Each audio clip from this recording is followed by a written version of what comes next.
This patient has a non-communicating hydrocephalus. And again, this patient, nausea, vomiting, and then and that's when you have to start calling us before they go into sudden death.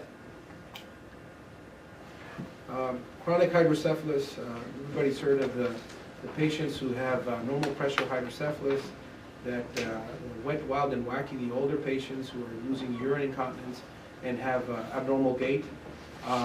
Chronic hydrocephalus it takes over years, slow progression, and again, in children, because their sutures aren't closed, you can have the large heads. And this is an extreme, but we live in a rural area and we see these patients. Other signs of hydrocephalus, because the fontanelle is open, you feel on the fontanelle. If it's soft, it's fine. Now I always say compare the fontanelle to the tip of your nose. That should be normal. If the fontanelle is stiffer than the tip of your nose, there's something abnormal. That's a way to be able to see if there's a problem there. And again, other signs, abducens, palsies, and these are the old classic signs of sunset. That means that the kid's eyes are retracted because they're putting pressure on the tectum, their eyes are deviated down, and this is the way these patients look. They look like they're looking down. Okay? And again, in older patients, headache, vomiting, altered mental status, and then once the cortex doesn't get enough blood, then they can have strokes. So here, the pressure is building up in the brain. And you remember the last topic, I had a box. In the box there was blood, brain, and spinal fluid. If spinal fluid is overproduced, there's less blood flow getting to the brain, and the box is pushing the brain away. The brain is there, but it's being compressed. And depending on the amount of time, and here you can see some edema, injury to the brain. This white stuff right there. Papilledema is another sign. The only time I see papilledema is when I call an ophthalmologist. It's very hard to find someone to be able to do a full exam without dilating their pupils. Again, this is not a neurosurgical emergency, but I'll explain why there is one indication for neurosurgery. Intracranial hemorrhage. It's usually hypertensive, and these patients are usually older patients, and it's because of problems in the blood vessels. Okay, these are older patients, 80-year-old patients, something called Charcot-Bouchard aneurysm. These are aneurysms that are just dilated next to the thalamus, and what happens here, the layers of the arteries start becoming very thin. Amyloid is an abnormal protein that gets deposited there, and then the arteries can't expand. For instance, if your blood pressure goes up a little bit, your arteries can compensate by squeezing down or opening up depending on the pressure. In patients who have amyloid, these arteries are stiff, and so what happens, these patients can have hemorrhages. Not in a neurosurgical emergency. This is in the thalamus. Another one in the thalamus. This is in the brainstem, in the medulla. This is a neurosurgical emergency. The difference here is this is a CT scan of the head, frontal lobes, parietal lobe, occipital lobe, the ventricles. This hemorrhage, in order for me to go and take this out, I have to go through normal brain on the left side. Can't do that. On the right side, well, I could do that, but this is the thalamus. This side is the right side, controls the left side of your body. So if I go in there and take this out, I'm going to cause damage. Why would I cause damage? Well, first of all, when you have a hemorrhage, this doesn't mean that all this tissue is dead. It means that the blood is there causing pressure, and once the swelling goes down, you might have some improvement neurologically.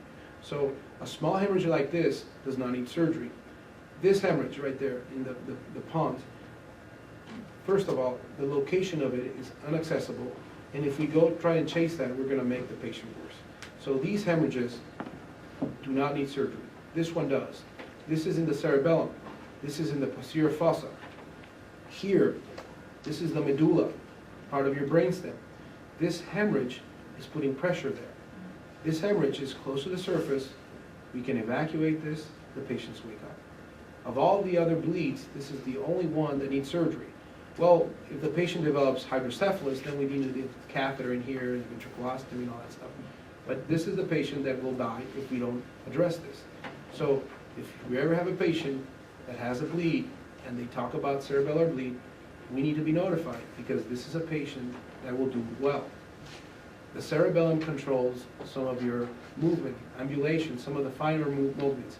But the thing is, your brain has the capacity to readjust. You can remove part of this small little cortex there, remove the clot, and have very minimal deficits compared to death. And this is a pathology slide. This is in the thalamus. This ruptured. This was a Charcot-Bouchard aneurysm. It ruptured into the ventricle. And if you see, this is something that we can't operate. But there's other things we can help them. We can place a ventriculostomy catheter. Ventriculostomy catheter, this is a good picture to show you. The skull is here. I have to drill through the skull and blindly, and I'm saying blindly because I don't see the catheter, but I use anatomy locations to show me where I'm at. So by landmarks, I know where this catheter is. So I have to place this catheter here, and I can drain spinal fluid, because this is in the ventricle right there. This area right here is where spinal fluid can be drained. The clot is too thick, but we can do TPA. We can do TPA in the ventricles. Again, Dr. Amper and myself like using TPA, and we used it last month. Again, intracranial hemorrhages, many causes of hemorrhages.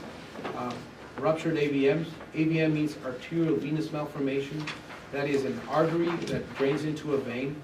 In some patients, they have those, and if it ruptures, resect it easily. If it's a simple aneurysm, AVM, correction.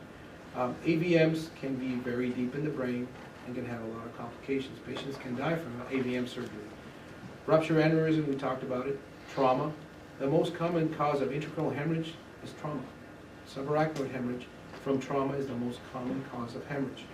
Other problems, tumors, again, this is leukemia, anemia, liver disease, hypertensive crisis, septic emboli.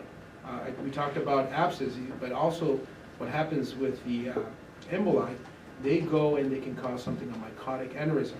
Mycotic is a misnomer. Mycotic means fungal, but usually these aneurysms are from bacteria. And these are distal aneurysms that rupture into the cortex. Again, hemorrhagic infarcts. What is that? It's an ischemic infarct that transforms into hemorrhagic. Someone who has a stroke without a bleed, and this usually happens to a patient who had TPA, the stroke with the reperfusion can have a hemorrhagic infarct. Vasculitis, amyloidosis, this is what I spoke about in the older patients. Hypertensive hemorrhages. Again, 90% of the patients say that they were calm and still. This is when the blood pressure shot up. This is a number that I usually say, a clot volume less than 30 cc has a good outcome. Those clots who are bigger probably won't survive as well unless it's in a different location. Location has everything to do with survival of a hemorrhage. Evacuation of a clot. The only time we talk about it if the clot is in a non-eloquent area, or if it's in the cerebellum, that can be removed. Small clots in the cerebellum that measure less than 30 cc's don't really cause a lot of pressure, so they could be a small hemorrhage. But if it's causing pressure and causing hydrocephalus, surgery is an indication. Sites, again, internal capsule, putamen, white matter, thalamus, and these are some clinical findings. Again, before MRI and CT, we had to look for this, and this is the way we diagnose them. Putamenal hemorrhage, eyes look toward the lesion. If it's in the white matter, eyes look toward the lesion. In the thalamus, downward deviation of the eyes. Cerebellar hemisphere, opposite side. The pons, those little pupils are fixed and dilated. Correction, the small fixed. Yes? Just a quick question. I've been kind of given the impression over the years that an aged population tends to survive intracranial hemorrhages or bleeds better than younger people do. I've been told that's just because of brain atrophy, there's more room in the brain. Is that true? Yeah, it is true. Younger patients usually have other problems going on. And the younger patient is usually associated to, for instance, cocaine use or other things. And then what happens is, like you said, in the box, and I'm going back to a model I talked last week, if you have brain atrophy, it means that the brain is shrunken, you have more space for the brain to be able to be shifted. And someone who's younger, as younger, the younger you are, babies have no space. A small epidural can cause a lot of problems. In an old patient, large epidural, a subdural, probably is asymptomatic. And again, it's because of the size of the brain and the compliance of the brain.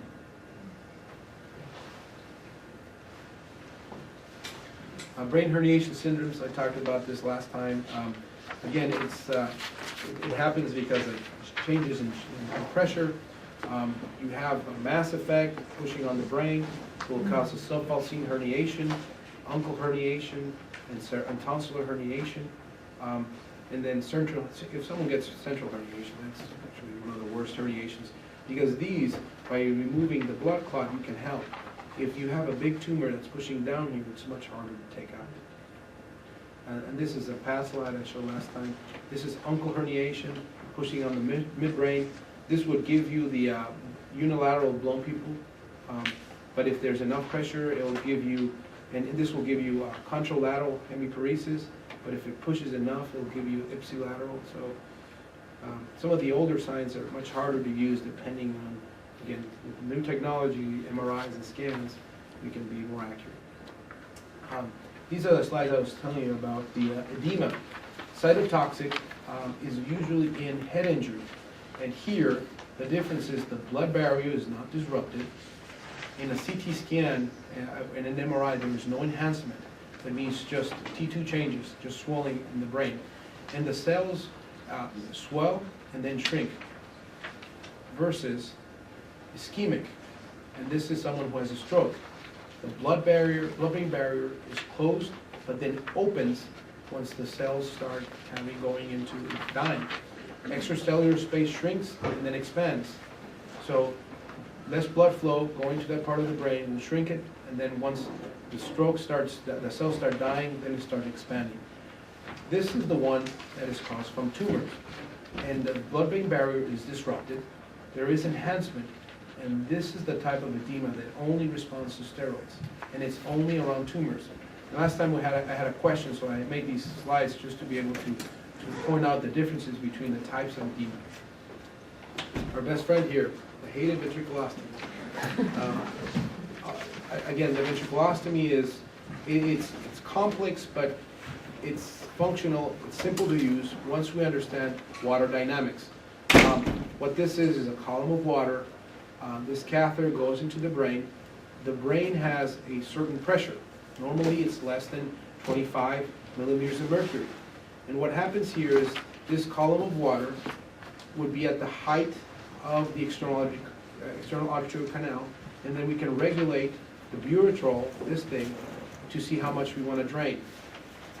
If we would have, again, this is a ventriculostomy catheter, this is the other type of catheter. If we drop this below the patient's head, the head's up here, if we drop this, we do a negative pressure, siphon.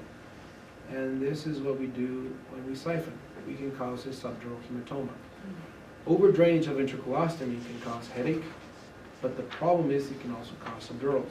So ventriculostomies are something to always be concerned about, and if you're in doubt, again, if anybody's moving your patient, close it. Family is moving around, explain to them they can't move the patient around, they can't lift the head up or anything. Easiest thing to do, if you're not in the room and too many people, close it. And there's ways to do this, where you can drain 10 to 15 cc's an hour. That means you're in the room, you open, you drain, and you leave. And we give you the orders for this, but sometimes if you tell us there's a lot of things going on, the pulmonologist, the intensivist is doing the rotatory bed thing and all that stuff. Do we have one here? Mm-hmm. Okay. When they're doing the rotatory bed and head injuries, that's when it starts to be getting complicated. And that's when you have to say, hey, we need more things. We have to make sure how to be able to take care of a ventriculostomy catheter, because therapy's involved, the patient is in the rotatory bed, families are crying around, moving the bed up and down. All these things can hurt our patient, and our patients can die with a simple ventriculostomy that is not managed properly. Okay. References. This is the Bible of neurosurgeons. It's called a Handbook of Neurosurgery, and this is what all neurosurgery residents carry in their pocket.